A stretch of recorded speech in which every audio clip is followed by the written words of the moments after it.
Hi, welcome back to Get Grounded. I'm Carrie Foreman. Today we are going to continue our discussion on how to get through the holidays with your sanity intact, especially if you will be around relatives.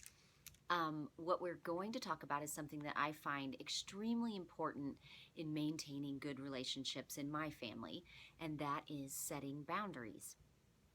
A boundary is an invisible barrier. It's limits to which you are not willing to go beyond, and that you ask that the other person does not go beyond as well for the health of your relationship. Boundaries are for anybody in your life, but they are particularly important with difficult people in your life. Those people who are controlling, manipulative, demanding, or aggressive. There are three parts to setting a boundary with those we love: defining a boundary, setting the boundary, and keeping the boundary. The first part, defining the boundary, you need to decide what are the issues that you want to set a boundary around, and what's your motive? Does it come from anger, or does it come from that other person continuously imposing themselves upon you or imposing their wants and needs upon you, so that you really need to set a boundary so that they will respect you more in that area? Setting the boundary, which can be difficult, and we'll talk about that, and keeping the boundary, checking back in on the boundary, making sure the other person realizes you haven't forgotten, acknowledging when you do feel respected in that boundary, and also acknowledging when that boundary is being ignored. Now, here are some advantages to setting a boundary with those you love. A boundary invites both people to be responsible for their behavior. It also models a healthy way of relating to each other, especially if you've grown up in a dysfunctional family. Setting boundaries models for that other person. Instead of saying to them, you need to start treating me better and I'm sick of this and this isn't going to fly anymore, and threats and everything else, it's easier, more productive, and healthier to model that behavior. Maybe you invite the other person to set some boundaries with you as well, not out of anger, but out of a thought process.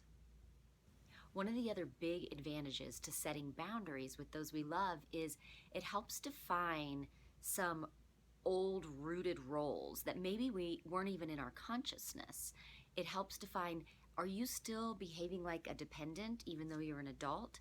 Are your parents or sister or brother or whoever behaving in a caretaker way, in a leader way, and you're the follower, you're the dependent, or maybe it's vice versa, and you need to redefine. So a big advantage to setting a boundary is it helps to redefine a relationship now that we're all adults. So let's talk about defining the boundary. Make a list of some issues that you're having with this person that you're wanting to set boundaries. Make sure they are not coming from a place of defensiveness, that they are not coming from a place of reaction and anger. We want these issues and the boundaries that you want to set to come from a place of careful thought, a thought process. The second part is the hardest part of setting boundaries, and that is the actual setting of the boundary with the other person. The number one rule to remember that has helped me so much in setting boundaries with those that I love is, and it sounds a little callous, but the number one rule is their feelings about your boundaries are not your concern. You've gotten to this point where you need to lay boundaries. You cannot continue to take care of that other person in the boundary setting. You need to take care of you. The last part of setting boundaries is keeping the boundary. A really important part, right? We want to be really mindful of whether that boundary is being kept. We don't want to set the boundary and then just completely forget it, because next time you need to set a boundary, it's going to be ignored. You teach people how to treat you. So we set the boundary, and the way we keep the boundary is by being mindful ourselves of, is this boundary being kept? Acknowledging where it's being kept and acknowledging where it's not.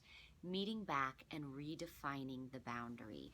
Please keep in mind, you can't make anybody follow your boundaries. You can't make anybody do anything.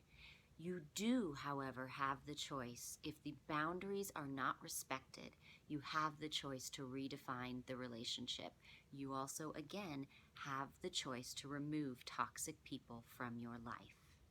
Here are my intentions for today. I am mindful of my needs.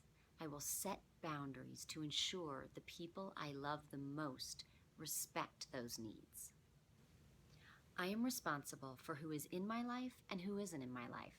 I will redefine my boundaries, ensuring that they are respected. When creating boundaries, I will be mindful to open a positive dialogue. We all have roles in our family. If you're not aware of yours, you should do some research and look at the different roles. See where you fit. If you are the peacemaker or the caretaker, setting boundaries can be extremely difficult because you are trained and you are used to being the one who takes care of everybody's feelings. In that case, be really mindful to take care of your feelings this time. Now it's time to set your intentions. When you are finished, remember to take a deep breath in to the count of 4, deep breath out to the count of 8. Feel it, visualize what it would feel like to have people in your life who respect the boundaries that you have set. Thank you so much. I will see you guys tomorrow on another day of Get Grounded.